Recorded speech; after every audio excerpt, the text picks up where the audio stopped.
And now, a poem by Amelia Earhart. Courage. Courage is No. price. Do it like a beat poet.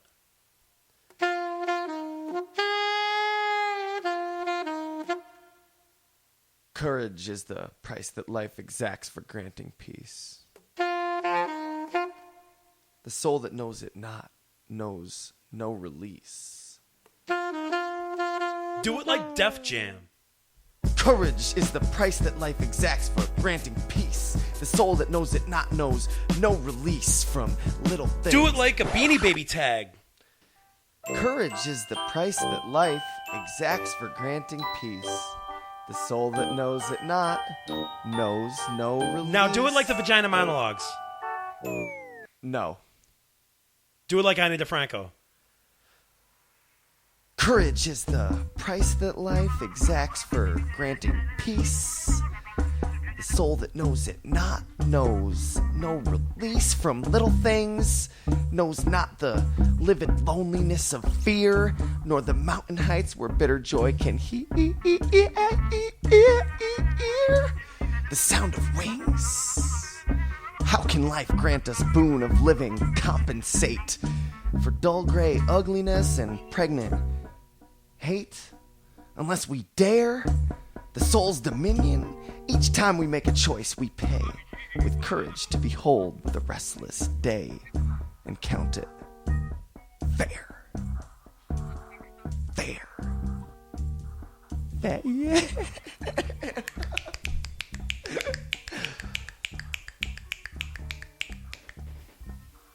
That was the end of it, right?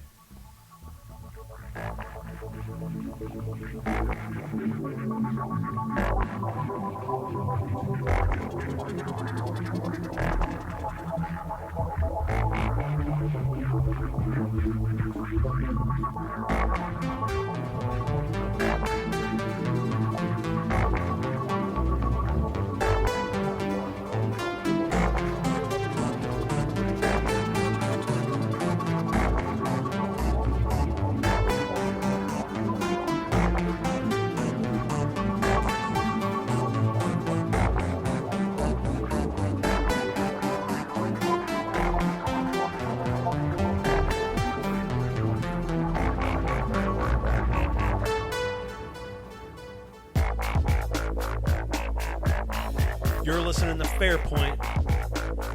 I'm cybernetically reinforced initiated android really, guy. That's Craig Lewis, and I'm Nathan Kappesser. Also known as AKA Craig. I'm also known as Craig? No, I am. Oh, okay. That's what Craig stands for. It's like Cobra. What we've got in store for you today is a doozy of a fucking episode. It's the Amelia Earhart special. Happy Amelia Earhart Day. Yeah, we didn't even realize that we had the Amelia Earhart episode planned, and then we were like, well, you were like, yeah, I was like, dude, if we would have just ended up waiting 2 weeks to do this, it would have released the day before Amelia Earhart Day. But what? It is what it is. We already promoted the hell out of it. We have prepared for it. So we're too far to just turn back and start a different topic. Speaking of Amelia Earhart, Girl Meets World premiered like last week or the week before, actually. It sure did, Nathan. It sure did. You like that segue there? Girl Meets World. Get it? Because the girl went around the world, kind of. Yeah. You grew up. Did you grow up with? I did. With Boy Meets World. I right? did. I liked it a lot then. I've seen like a lot of reruns and stuff. Obviously, they play the hell out of them on ABC Family and whatnot.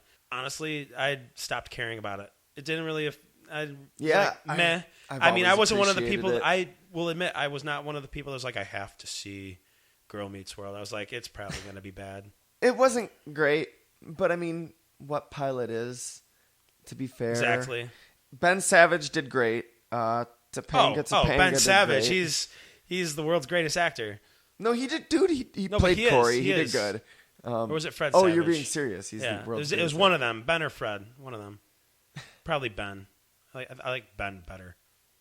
I can see that you clearly appreciate their acting, whichever one it is. I do. I don't know. You know, he was the one in the Goonies, right? It's pretty corny. It's a Disney Channel show. It's marketed at a different generation too, you know. But yeah, definitely a younger generation. But that's still, I don't know. Kind of like how Boy Meets World is marketed at our generation. If we can get some of the other classic characters from the classic Boy Meets World showing up in here, and if these characters develop and the writing develops a little bit, it might be all right. And the school bullies, what if they were around still? Oh, Ethan Suplee? Yes. I doubt they're going to get Ethan Suplee to show up. But if they can get his older brother Eric, Uncle Eric, you know, he could be Uncle Eric. Yeah, I don't think Eric Sean, Matthews, where the fuck's Sean? Like, he's done stuff. Well, listen, Ryder Strong's a little too big right now for... Bullshit. What's he doing right now? I don't know, but he's still rocking that cabin fever money. No, that was like 2006. Still Craig. rocking it. That's how much money he got. He got more money than LeBron. I feel like that was even before 2006. That was 2005. I think it was before that. Oh my God, no way. We're getting old. I've been saying this for years. Ever since I turned 25, I felt 30. Well, when do we get to meet the world? You haven't met it yet. When you make it your own, Craig. When you make it your own. Aim it, claim it, and tame it. Yeah! Also, could you imagine, Craig, what if this series did last like as long as the other one lasted? I don't think that's and these girls went to gonna college. Happen. Like, you've got Corey as a kid. Like, we already got Corey as a little kid going all the way to graduating college, and now we've got him as a parent. Yeah. That would just be nuts. I mean, like, if it went that far. You're like, literally, there's never been a show that followed two generations. It's still like Boy Meets World because now you're following what Corey's doing in his adult life. It's like Star Wars. Corey's like Darth Vader. Not quite.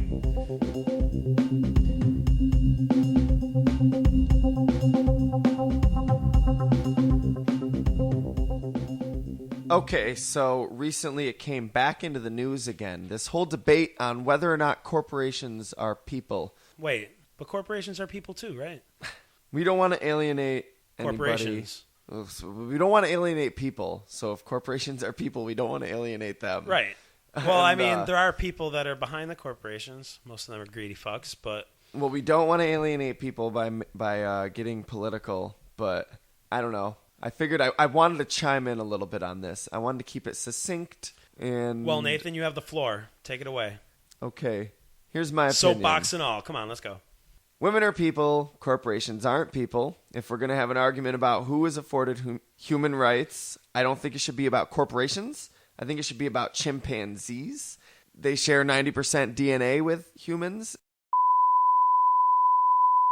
Hey, it's Nathan from the future. Editor's note, did I just say that they share 90% DNA with humans? I'm sorry. They share 98% DNA with humans. My mistake. Back to the show. They share 90% DNA with humans, and corporations don't even have DNA. If a law says people have a right, then women have that right. Corporations are not allowed to exploit human rights, but if they were... then they still shouldn't be allowed to exploit human rights if it's actually contradicting a human with DNA's rights. And there's also room for debate on whether it should be our government paying for the health care or our employers, because so that is all. That is all. Okay, all I heard was chimpanzees should be able to get health care. No chimpanzees have health care. No, I think the point you're making is that chimpanzees have more of a right to human rights than corporations. Yeah. Well, that was the point you were making. You were driving a furious ball I've seen 100 like articles or news stories about are corporations, are they people? I haven't seen really one like about chimpanzees. I'm not saying there haven't been any, but I've seen ones about chimpanzees. I've like read about it.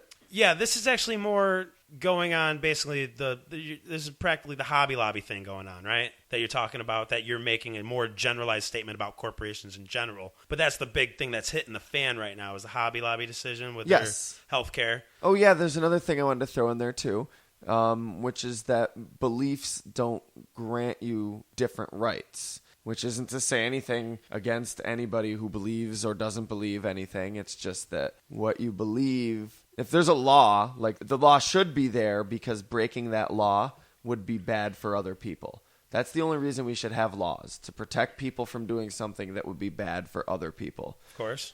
That's just something that can't be done. Well, so if it's not that big a deal, why is there a law in the first place? Yes. But if it is the big enough deal that we have to have a law that says if you do this, it's going to hurt other people, so we're not going to let you do it. We'll punish you if you do. We'll put you in jail or fine you or whatever. Then it doesn't matter what you believe. That's something that you can't do because it's going to hurt other people. So if you're making a decision that hurts other people and we've made a law that you can't do it, you can't do it. So that's like, can a corporation, so if it's a Native American corporation, can it eat peyote because it has the religious right to? I don't know. Can corporations eat peyote? Okay, I think that's the bigger question that's coming on is if they allow this ruling to take away the 4 kinds of contraception from their healthcare plan, then what's going to stop them from other things trying to claim their religious freedoms and stuff to be exempt from other laws and whatnot? And that is actually a scary possibility and something that could possibly happen. One thing I do want to try to get clear is that, and this probably isn't even a thing that actually matters, but semantics for me personally. A lot of people are saying Hobby Lobby's getting rid of all contraception. Like, they don't want any of it, but they're still affording 16 of the 20 forms that were. Now, again, the government said you have to allow those 4, and they're saying no. So that's kind of fucked. But to me, it's just, listen, you would have been better off if you just said, no, we're not covering them because they're the expensive ones. We're cheap. And I really think that's what it actually comes down to. Because they're claiming that they're abortifacient or abortifacient. Those, the 4 that they said they're no longer covering. Okay. So that's why it goes against their religious beliefs. But in reality, medical science has claimed that only one of them is actually one, which would be the morning after pill. They're full of shit, like most corporations. And they'll claim religious, but come on, guys. You and I both know it's because their wallets. They need their wallets to stay super fat instead of just regular fat. It's because their wallets aren't hurting no matter what they do. It's what Trust me. The CEO and the higher-ups of the company that are religious. A company can't be religious. Does Jesus save companies? We just talked about this last week, actually. Do companies earn a place in the kingdom of God? Like, I'm serious. No, we just talked about this last week with the girl claiming sexual harassment for having to be forced practicing onion head. Mm-hmm. What's the difference? Now you're saying you're forcing other people's beliefs on your health care. And let's Same also, fucking thing.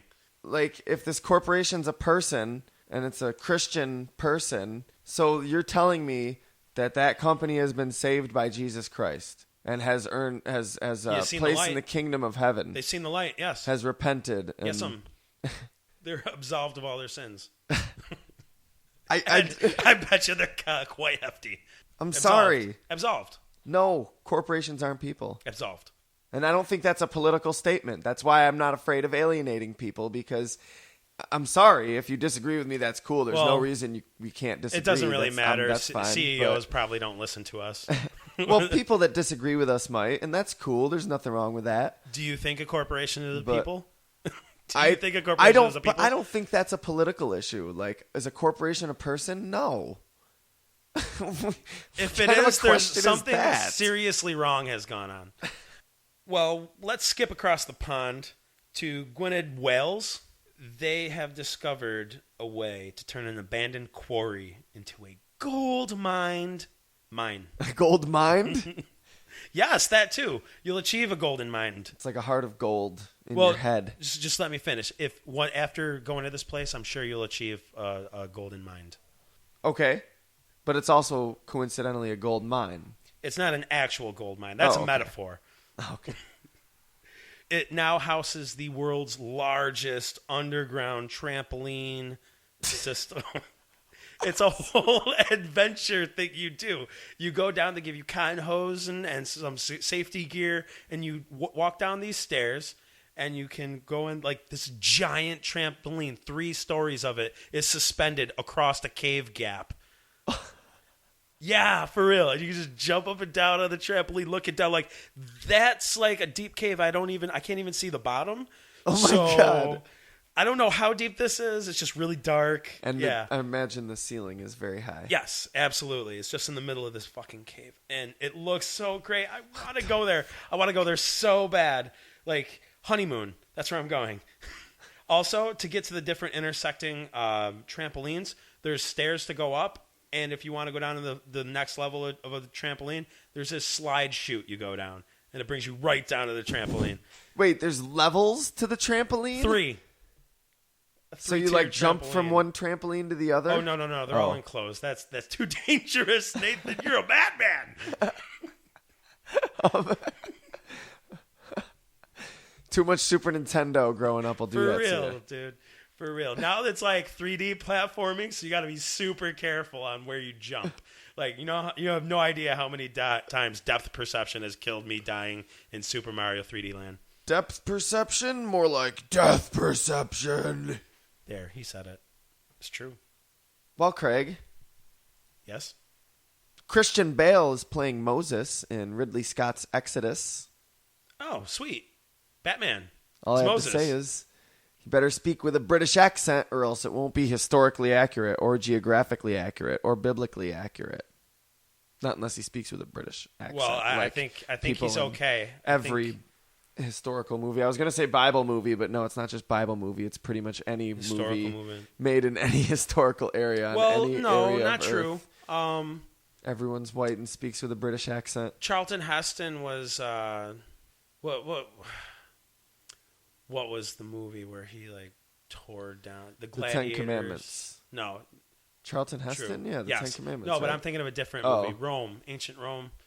He was like had the chariot race, and he got chained to the.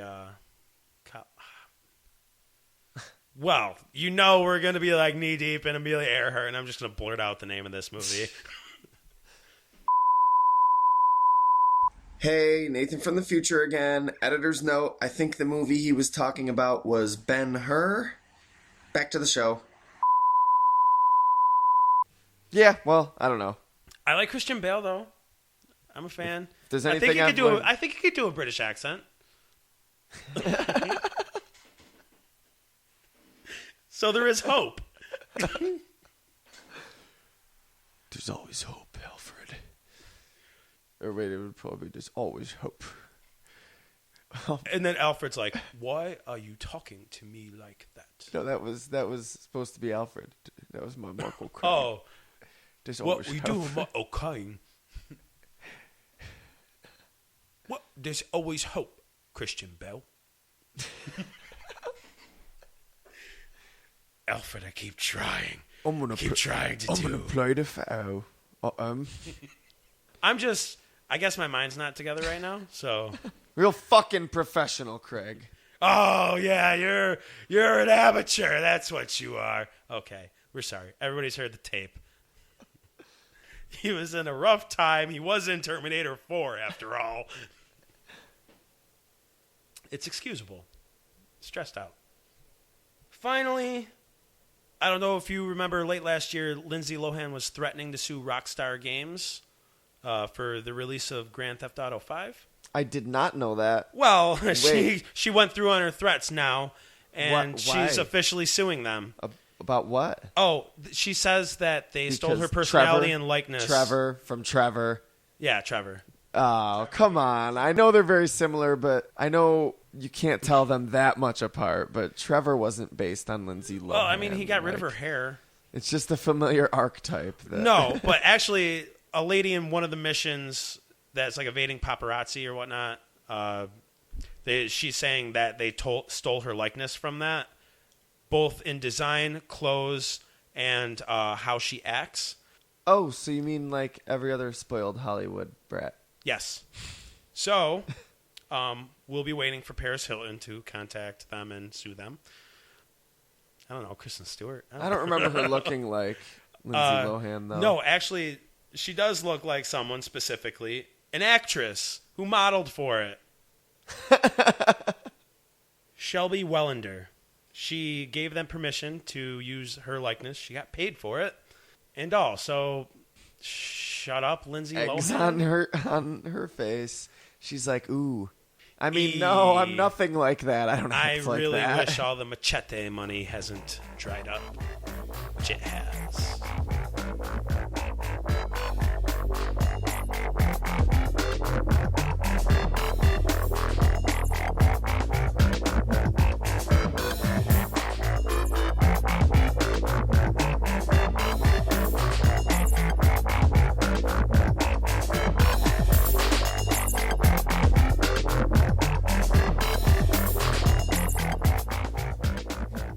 Just the facts. Amelia Mary Earhart was an American aviatrix who became the first woman to fly solo across the Atlantic Ocean, earning her the distinguished flying cross. She obtained many other aviation records and played a key role in the genesis of the feminist movement in America. So, Amelia Earhart was born in a small little town in Kansas called Atchison. It's apparently America's heartland. And this happened on July 24th, 1987. 1897. Did I say 1987? Sure did. This is happening right now. Amelia Earhart just went missing. Oh, man, 1987. Yes, 1897. You're correct. She did spend a lot of time with her grandparents as a young child growing up whenever her parents got into a fight or something. Yeah. Yeah. Her parents eventually started fighting a lot. A lot. Her dad became an alcoholic. Yeah, and it said she learned to be independent because her father, and she said, you know, I'm never going to need somebody to take care of me because he couldn't take care of the family or something. Her mom was really cool, too. Also Super named cool. Amelia, but people called her Amy. She didn't believe in bringing up her daughters conventionally to be quote-unquote nice little girls. Oh, they were little rapscallions. Hey, guys, she was also the first woman to climb Pikes Peak in Colorado. Oh, you don't say. Yeah, this happened in 1980. Amy was? 1890. Okay, so that was, yes, before Amelia was born. It's a 14,115-foot climb. Oh, my God. That's a lot of feet. She beat Amelia Earhart's record on foot. For the record, she held the record for a woman for the highest elevation. And what was it? 14,000 feet. Highest altitude, yeah. Just 14,000 on the dot? I think it was, yeah. And she never beat it again? Well, I'm sure she probably did, but she broke that record. Oh, okay. Actually, it was Wow, at yeah, her mom 14,000 climbed altitude. higher than that. That's Yes, awesome. that's crazy. She's like, yes, I did it. Like, hey, Amelia, still not better than your mom. Oh, I'm going to go up higher next time. So as a kid, her nickname was Mealy. This was because her little sister couldn't pronounce Amelia. Her little sister, Grace Muriel Earhart, who went by Muriel, but also went by the nickname Pidge. And Amelia would sort of lead her little sister in being rowdy, adventurous, practically fearless little tomboys. They were always on jungle expeditions. Hunting rats with their father's rifles. Once she actually sled down a hill in between a horse's legs, like the horse was pulling a carriage, and she sled underneath the horse and in between its legs. She was kind of reckless. Wow, so Christmas Vacation was ripping off Amelia Earhart with the sledding. Right? Totally. Earhart did it. Earhart did it. Supposedly, she also built a ramp on the roof of her family tool shed and rode a wooden box down it and emerged from the wreckage exclaiming, "Oh, Pidge, it's just like flying." Fucking Mick Foley and shit. Right? No one ever said you needed to be super intelligent to be courageous. Well, she actually Was did very end smart. up being very intelligent. She Yes. taught English for a while. She did a lot of things. She did. She was a pioneer. But back to her childhood. As a child, she also had a large black dog. His name was James Ferocious. Yes, Yeah. her dog had the same name as your nephew's rap project, your 13-year-old nephew's rap project. So, Earhart did it. James Ferocious. As a child, she also blamed a lot of her like misdeeds, and whenever she'd, eat too much candy or a cookie before dinner or get in trouble, she would blame it on the DJs. These were this imaginary race. Say dog. No. The DJs, they were like tiny little black creatures that were a mix of Crazy Cat, the comic strip character. He was like a black cat with like a little... Oh, Felix. I think he had a little hobo hat. No, not Felix. Crazy Cat. Okay. And the Jabberwocky from Alice in Wonderland. It's a mix between the two? Yes, supposedly. And they caused mischief, and this is what she would blame, blame it on when she got in trouble. So then Pan's Labyrinth now wasn't original. Earhart did it. Her sister and her also had two imaginary friends, Laura and Ringa, that would accompany them on their adventures, as well as Amelia's wooden toy donkey named Donk, which is short for Badonkadonk. No, I made that part up. Right. And her sister's toy elephant, Ellie. Which is short for elephant. Yes. So, enough about their childhood toys. So she went with a friend once to this airfair, and she sat in an isolated clearing, and the World War I ace that was flying around saw them and decided to kind of nosedive towards them. Oh, no. And what a dick. She's quoted as saying, "I'm sure he said to himself, watch me make them scamper."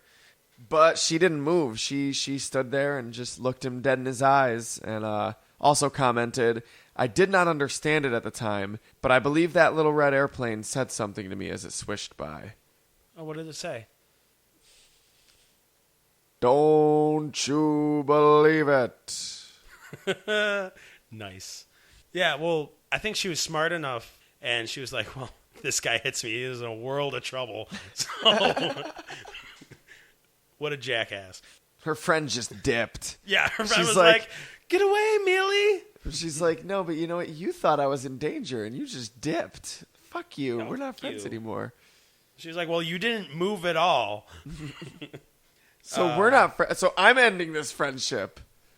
Well, actually, a little later, in 1920, she went to another air show, and she actually took a plane ride that cost $10. Cost her father 10 big ones. Which was a lot. Yes, it was. In 1920. But also, back then, if you worked at the railroad, you had enough money to hire a butler. Because they had two. Oh, shit. Well, anyways. Two butlers. But yeah, back to the real shit. Do you think there was like butler drama? Well, no, one butler, one maid, I think. Huh? One butler, one maid. Oh. Yeah, probably. Well, anyways, so she got on the airplane, and she said there was such a rush of excitement. When she got down, the first thing she said was, I have to learn to fly. And therefore, she started working odd jobs trying to pay for flying lessons, which were $1,000. And that at the time, that was wow. A lot. A lot. Can you imagine how many odd jobs she did? Like how many gutters she had to clean and lawns she had to mow, and with a push mower, no less. Non-engine. Paper routes and... No, the paper boy was still working his ground. It's like, you're not taking my route, but she paid for it within a year, right? Because that's when she bought her first plane. Yeah, bright yellow one that she named the Canary. The Canary, which is a little spot on, little on the nose. Well, later on, she actually sold the Canary and ended up getting a new yellow car she named the Yellow Peril. Really? Yeah. She was like... She named her fucking automobiles. I like that. Yeah. She was like, I have to give up flying because now our family has no money. Well, I can exchange it for a cheaper automobile. A gal's got to get around, am I right? Well, in 1927, Charles Lindbergh flew across the Atlantic. He became the first person to fly solo across the Atlantic. Good for you, Mr. Lindbergh. Now where's your baby? More mystery. There's a little... Where's your baby? Yeah, his baby went missing. Oh. Yeah, there was the whole thing about the Lindbergh baby. Jeez, what a way to put him down. But it's like considered a huge. There's like conspiracies all over about it. I didn't know that, so I was so confused. I thought that was some subtle, underhanded jab. Like, yeah, now let me see you be the first woman to cross the Atlantic. Let me see you give birth, you fucking hot shot. Yeah, but no, because it's a little weird that early famous aviators are shrouded in mystery between stuff what that happened in to their his, life. maybe the There was- dingo ate his baby. No, the baby was kidnapped, and they paid the ransom, and then nothing ever happened, and they never found the criminals. They don't know what happened to the baby. No clue. So, and it's like a lot of conspiracies about they accidentally killed the baby and then set it up, which is pretty dark, pretty fucking sick, if you ask me. I choose not to believe that. I choose to hold Mr. Lindbergh to a higher class than that. That's fucked up. I can see why people would think that, but then again, people are going to think whatever they... Right, you know? 9/11 was an inside job. Man, that is pretty dark, though. Charles Lindbergh just killing his own baby. Well, and no, then not killing his own baby. That'd be but like this really... It would be like an accident thing. Like, oh, no, the baby accidentally drowned I in the tub. understand. I'm saying But that sounds like this really like dark, like artsy, indie, black Comic comedy book. that's not even that funny. It would Not be a comic comic- book. it would be a comic book, yeah. Comedy. Oh. Okay, Like a that black too. comedy. No, that would not be funny. In any case, Charles Lindbergh flew across the Atlantic, and Amelia Earhart was like, oh shit, I'm going to be the first woman to cross the Atlantic, y'all. Yeah, and Captain Hilton H. Riley called her up one day and was like, would you like to fly the Atlantic? And she was like, yes! Absolutely, yes. Absolutely, I do. That's So, your Amelia Earhart. Well, no, that's an inside the office joke. But Oh, okay. sure, we'll go with that. It's kind of funny, though, too, in relation to Charles Lindbergh. Like, people said that they looked alike, and they eventually started calling her Lady Lindy. They always called him Lucky Lindy. Yeah, it's funny stuff. But so she went and was on this flight, and there was a huge thing about it. She ended up becoming friends with Eleanor Roosevelt. You know, got her hand. She shook Roosevelt's hand, President Roosevelt. And she was always like, look, I didn't do shit. Yeah, she was just a passenger. It was all the pilot was Wilmer Stoltz and the co-pilot Lewis Gordon. And she's like, I had nothing. I was just a passenger. I watched them. I had a good time. Like, she said she was nothing. She felt like nothing more than a sack of potatoes. yeah, She said that. That's well, a direct quote. She said she fulfilled basically the same purpose. She didn't say I felt like a sack of potatoes. I think she was probably exhilarated and loving every second of it. But I felt like a sack. I felt like cargo. the guy that called her up, what's his name? He's like, well, I know I'm never going to call you again next time I got a fucking spot on a plane. Right? Felt like a I was sack just of offering a free potatoes. ride. Knew you like to fly. Figured people would be like, hey, look at this girl. She's going across the ocean. Well, yeah, she got huge, dude. People loved her. She got endorsements. She endorsed Lucky Strike cigarettes. Well, it didn't hurt that she was friends with the first lady. Am I right? I love the Lucky Strike ad with her on there. It claims that those were the cigarettes that were smoked aboard the Friendship, which is this plane that they took. And it also says, smoke Lucky Strikes for a slim figure. That's my weight loss plan. She's like, I'm going to pick up cigarettes, lose a couple pounds. Don't listen to them, sweetie. They lied to you. I did it. I didn't lose any weight. What it was the pills talking. But me and Amelia, we did things. We went places. I was on the Friendship too, but nobody ever talks about that. I was there. Saw every second of it. Back to Amelia Earhart. She even started writing for Cosmo. No joke. what? Say what? She was Cosmo's aviation editor. I wonder who their aviation editor is now. LOL, there's no aviation Non-existent. editor now. What celebs are looking fat in the air? Tune in. We'll have the top 10. Oh, Britney Spears, you're doing it again? In August 1928, she became the first woman to fly solo across the North American continent and back. She did it! In 1929, she tried competitive flying by participating in the first Santa Monica to Cleveland Women's Air Derby, which was colloquially referred to as the Powder Puff Derby. Oh, yeah. Will Rogers did that, didn't he? I guess. Sure. She was tied in first place with her friend Ruth Nichols and was just about to take off. Eat my dust, Ruth! Well, what actually happened was they're at the final intermediate stop before the finish line, and she was about to take off when Nichols' plane hit a tractor and flipped over. So Earhart jumped from her plane and instead of taking off, went and pulled her out of the wreckage and ended up finishing third because of this. Oh my God. Again, in the movies, that happens all the time, and like the races, the good guy stops to help his friend and he ends up losing the race. Earhart did it again. First, she is that person on every video she got first place comments. and she didn't even know. Yeah. Also in 1929, she joined and helped form the 99s. Oh yeah, that was very influential. They're still around today. They're an international organization for female pilots. I'm sure that's one of the reasons why there are a lot of female pilots now. Or maybe not. I know there's not totally. like a lot, but that's the reason why. I mean, it would have happened. Somebody would have done it. Yeah. But they're the ones who did. But Amelia Earhart did it first. She helped form it. In 1931, she set a world altitude record of 18,415 feet. So, yeah, she beat her mom. She beat her mom eventually. She was going to get it one day. Fuck you, Mom! I told you I'd beat you. You're actually still pretty cool. Leave, Dad. Also in 1931, she got married to George P. Putnam. Oh, yes. That's interesting, too. Oh, yeah. She had very liberal views on marriage. He actually had to propose to her 6 times before she accepted. She denied him a bunch of times. She straight up... Well, it was rumored that they had an affair, and she was the reason why Putnam and his current wife divorced. And that's when Putnam decided to go after Amelia. So I guess that's true.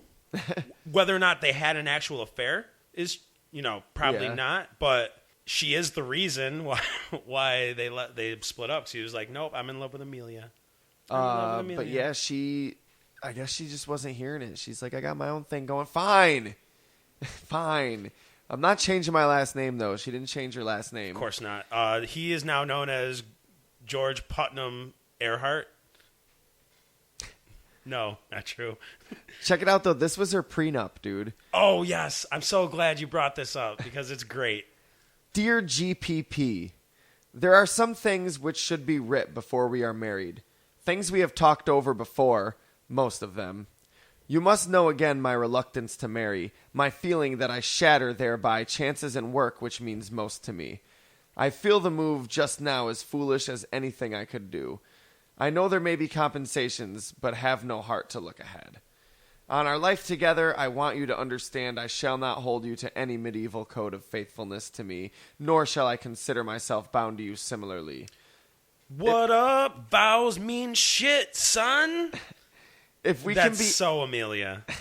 If we can be honest, I think the difficulties which arise may best be avoided should you or I become interested deeply, or in passing, in anyone else. Please let us not interfere with the other's work or play, nor let the world see our private joys or disagreements. In this connection, I may have to keep some place where I can go to be myself, now and then, for I cannot guarantee to endure at all times the confinement of even an attractive cage. I must exact a cruel promise, and that is you will let me go in a year if we find no happiness together. I will try to do my best in every way, and give you that part of me you know and seem to want. A.E. Yeah, so it makes you wonder, why did you even bother getting married? I dig Can't that. no man I think hold that's me pretty down. sweet, dude.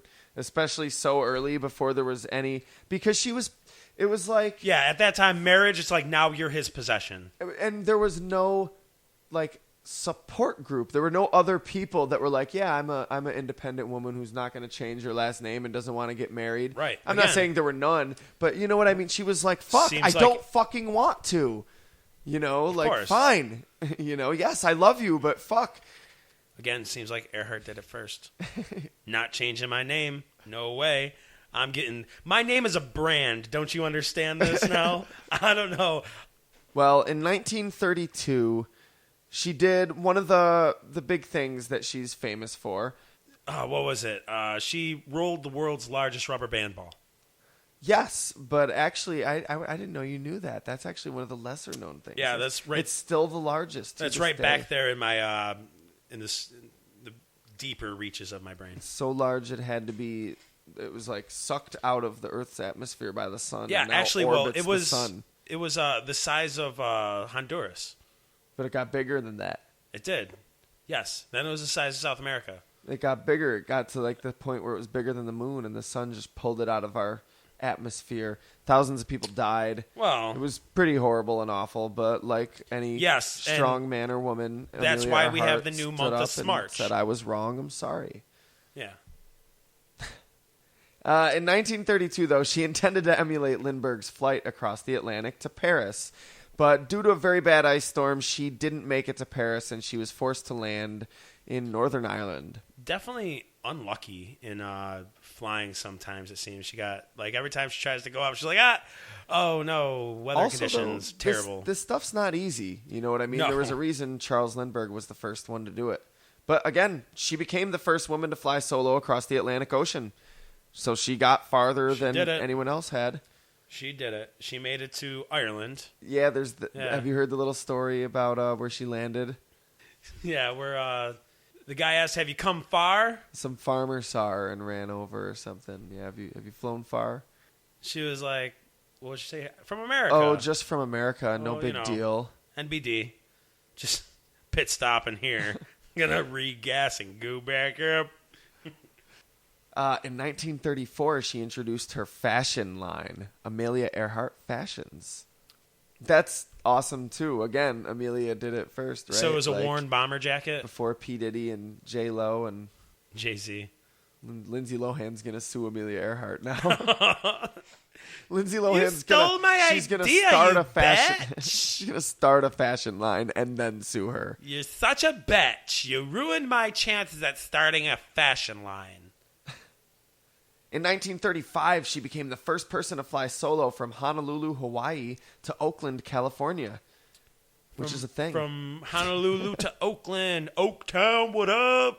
What up, everybody out there listening in Oaktown? Yeah, Amelia was there. Like, I'm going to Cali, California. She was doing the whole California medley in the air. Yeah, she went from Biggie to Tupac Mirrors to on the ceiling, Phantom Planet. Pink champagne on ice. She was listening We are all just prisoners here of our own device.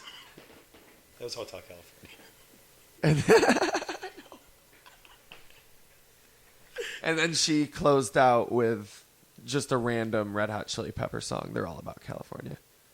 Under the bridge, probably. She did that in a plane which she named Old Bessie the Fire Horse. And this should have been Old Bessie the Fire Cow, though, just saying. When I said this was a thing, though, I wasn't just joking. Like, this was a thing. People had attempted that in the past, and she was the first person to successfully do it. And this Not just the first female, but the first person? Yeah. Yes.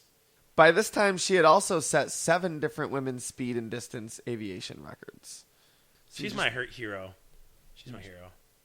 Then in 1936, she started planning the famous flight around the world. She's going to do it. For which she's gonna mostly known.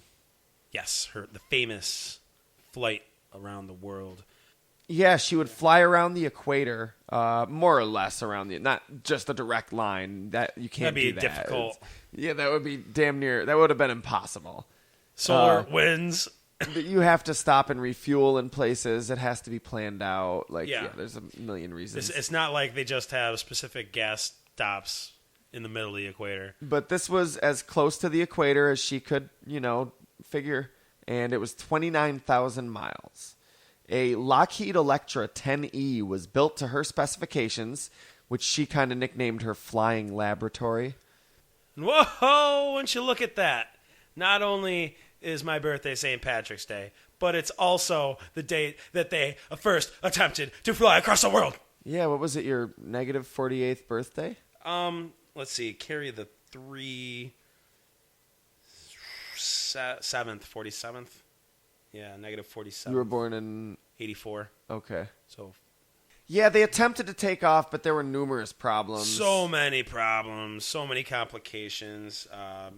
A tire may have blown out. And weather was bad. They had to call it off. The aircraft storms. was just too damaged. We can't do this. We have to fix this plane. This bird's gotta get touched up. There were snakes on the plane. Headed up to here with these motherfucking snakes. Nope. But she finally left on this flight with her navigator, Fred Noonan, on June 1st, 1937. And she almost fucking made it. Spoiler alert, we all know how this story ends. Well, not everybody, but you should. She didn't make it. She went missing eventually. Yeah, sadly. And it's one of the reasons why is so dumb, because they were like a half an hour off with their radio tower. Well, no one knows exactly what happened, but there's a lot of really good ideas and theories.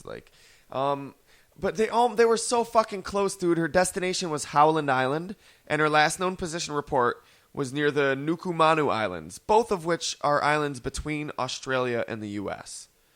And she left going from the U.S. towards Europe, not Asia, you know?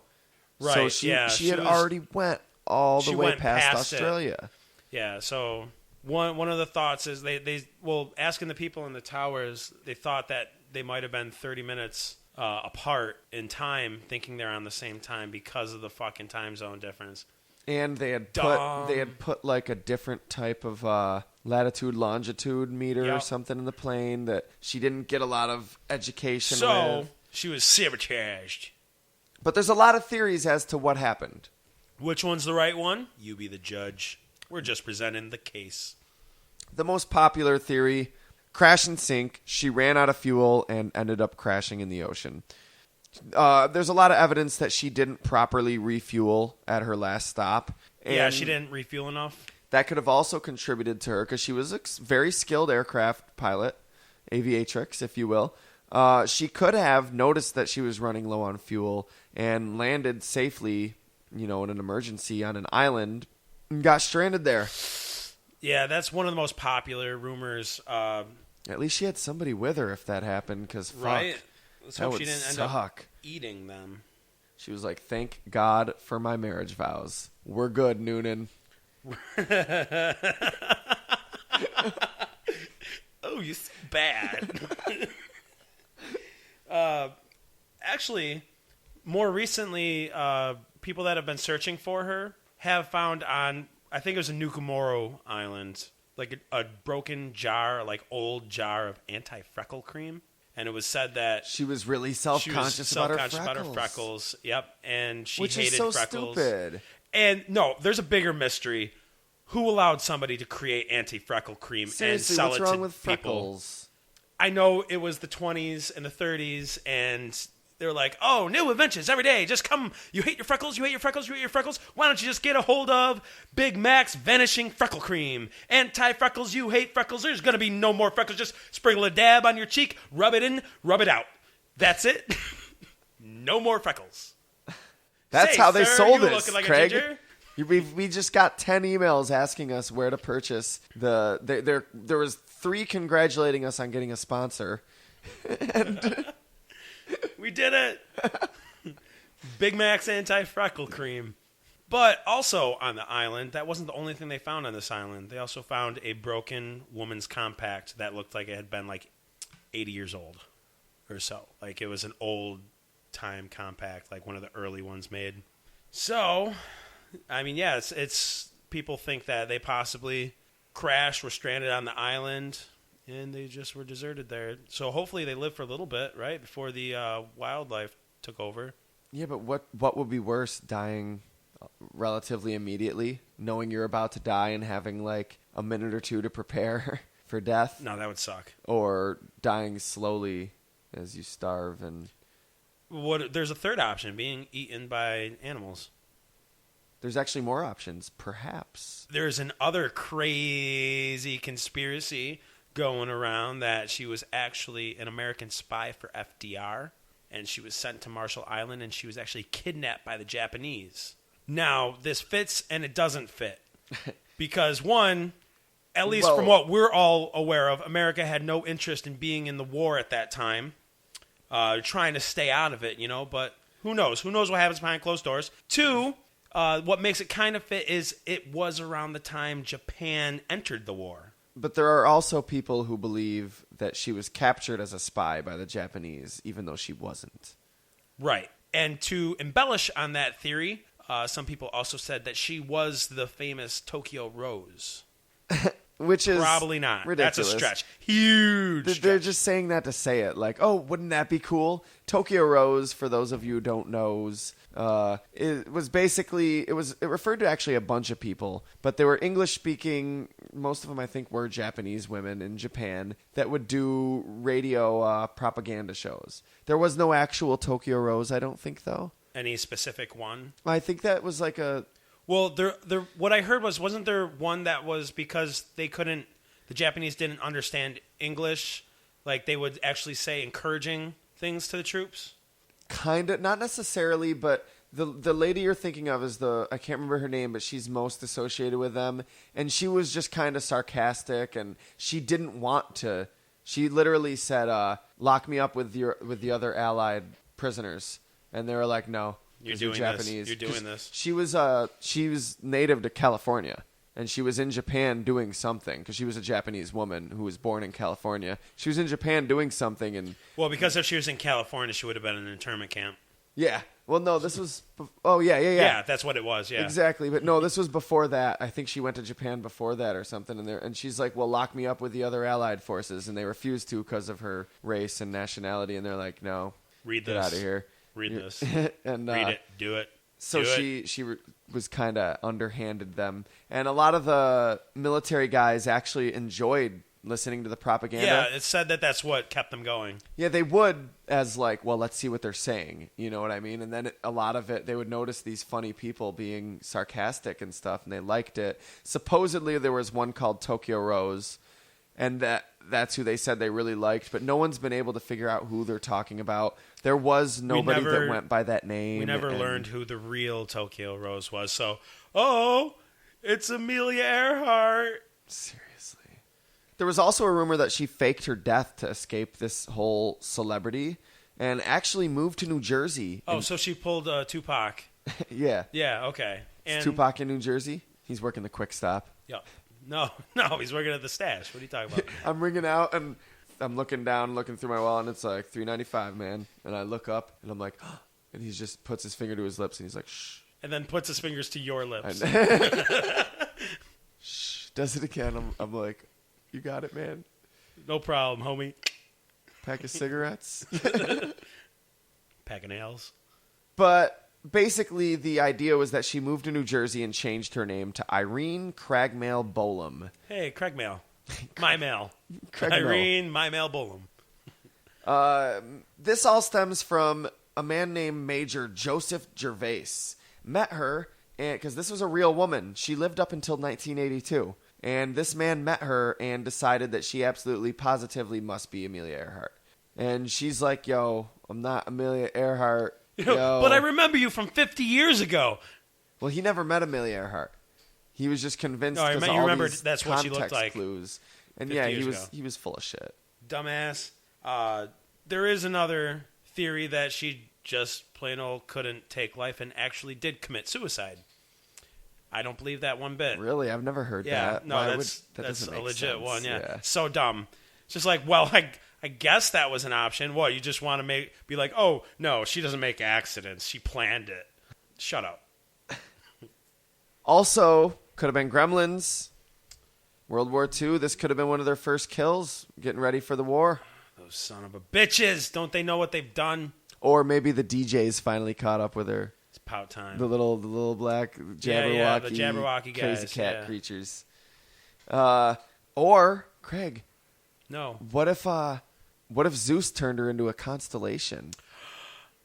He's like, oh, you're so cool. You pretty much made it. I'm going to turn you into a constellation. And she's like, okay, no, make me a don't plane. turn me into a constellation. I'm trying to finish this. Oh, fuck. Now I'm a plane. No, And I'm in no, space. she wanted to be a plane. And I'm She's dead. like, make me a plane. He goes, no, you're a goose. Can't have too many of those. And he turns into a swan. And she's like, oh, God, no. Oh, God, no. This sucks. Actually, you know what probably happened? I think it's obvious at this point. Charles Lindbergh accidentally killed her and then covered it up. Oh, my God, that bastard. Versus kid, know this? Oh, if he dark. were alive today, I would give him a talking Dark. to. Read him the riot act.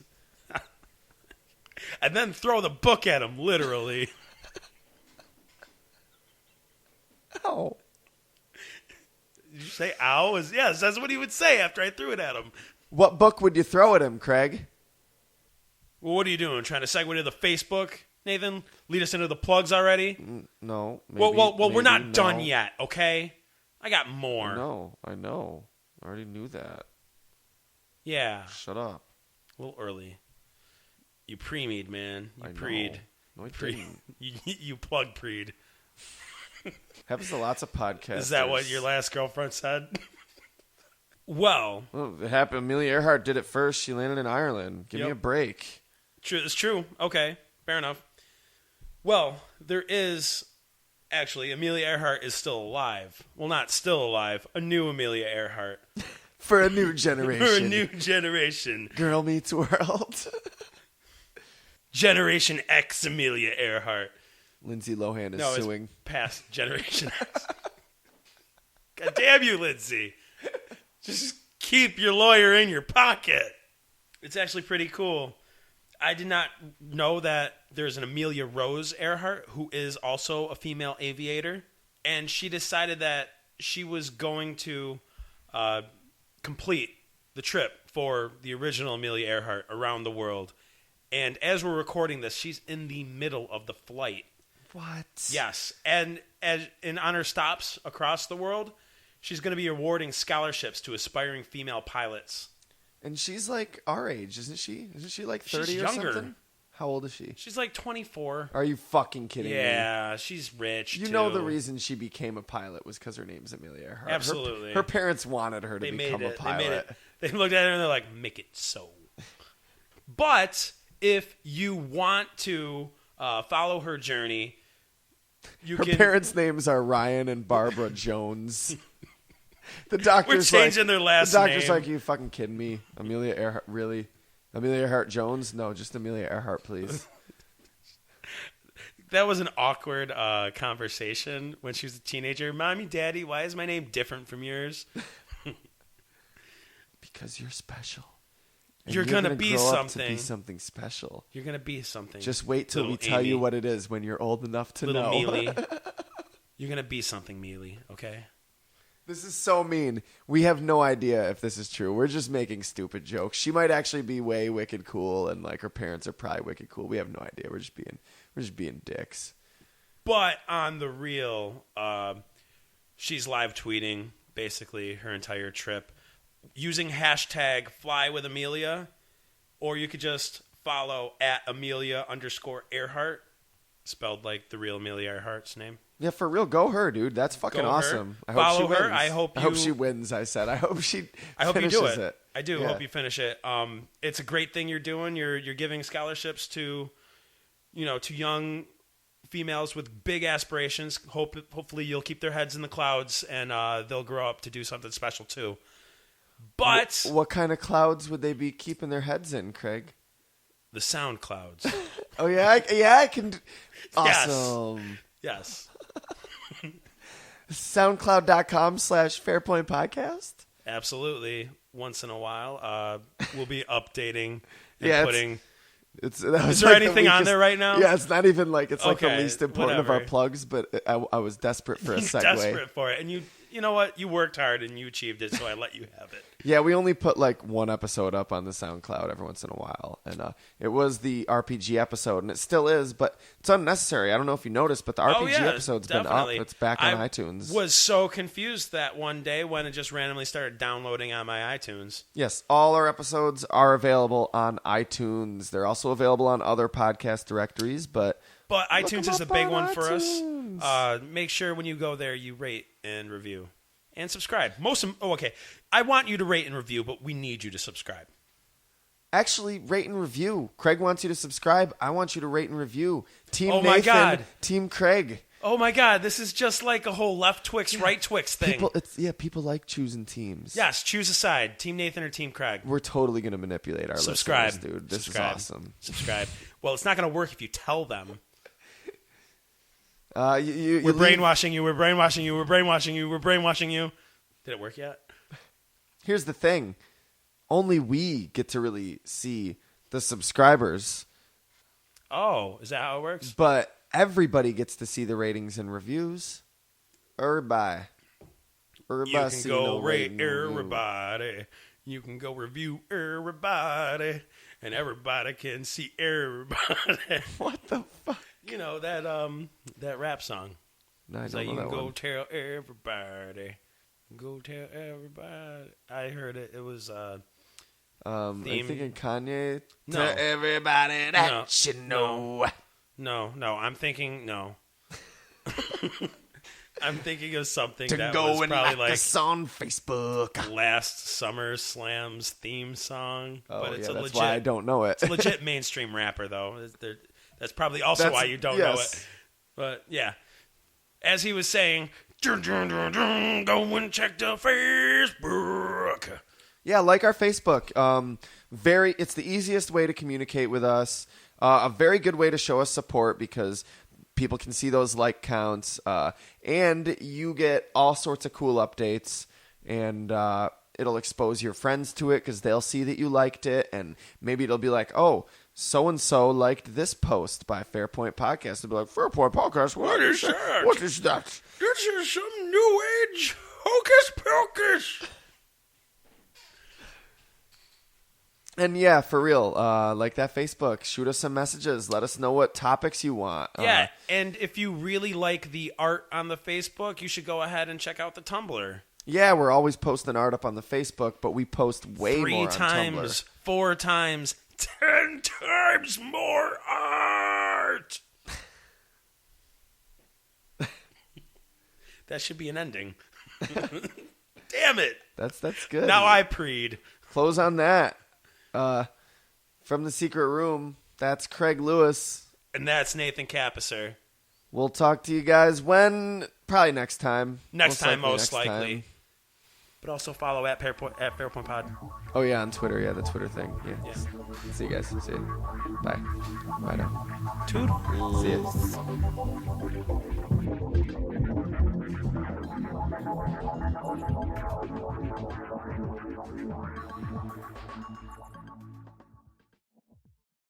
Perhaps I'm prejudiced, but to me it seems that no other phase of modern progress contrives to maintain such a brimming measure of romance and beauty coupled with utility as does aviation.